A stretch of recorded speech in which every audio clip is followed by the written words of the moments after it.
Hi, my name is Herman Gonzalez, and this is my video journal for week 5 that's focusing on the evidence-based practice of peer mediation, instruction, and intervention.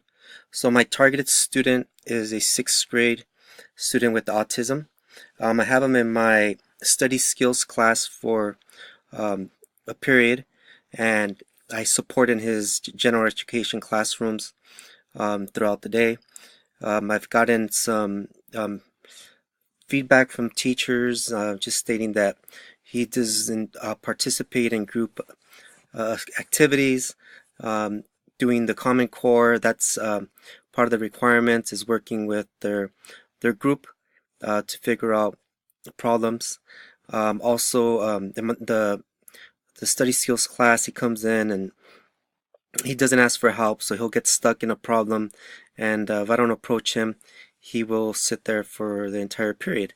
So I want to work with him on asking for help and also participating with his classmates during group activities.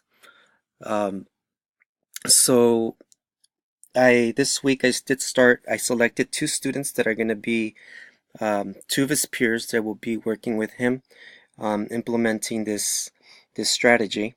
So the students that I chose, I was looking for students who have good social skills, good language, and they're in his general education classroom as well. So I did select those 2 students. They're both in my study skills class with him, so he's familiar with those students as well, and he also has them for language arts and math.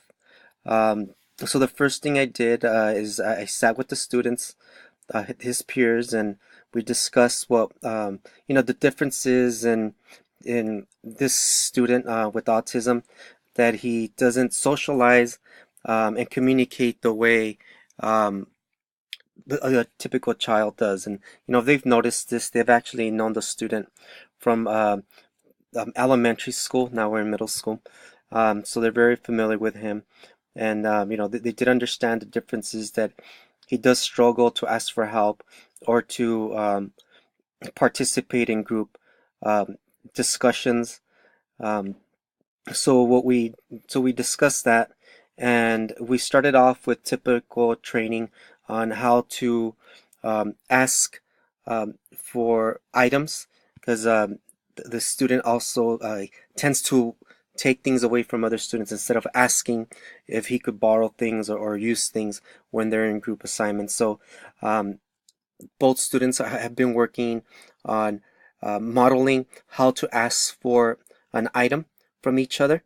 Um, and then in the this week, when we get into groups, they're going to be modeling that as well for him, and prompting the student with autism to see if he could pick up on those cues that he needs to ask for things.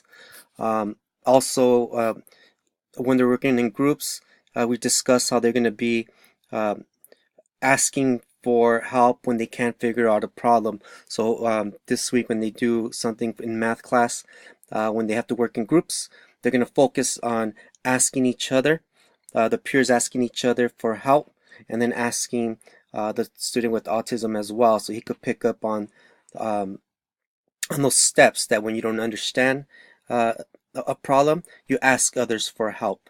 And hopefully this would start getting him to ask for help, or be more social with their with his peers. So as of now, that's where I'm at, and this next week it's more of implementing the strategy in the classroom, and as well in the study skills. And again, I'll be meeting with the peers to kind of go over more of their prompting and how they're going to approach things. So that we actually have a meeting during lunch with those 2 students, so we could discuss it and get ready for implementing it. Okay, thank you.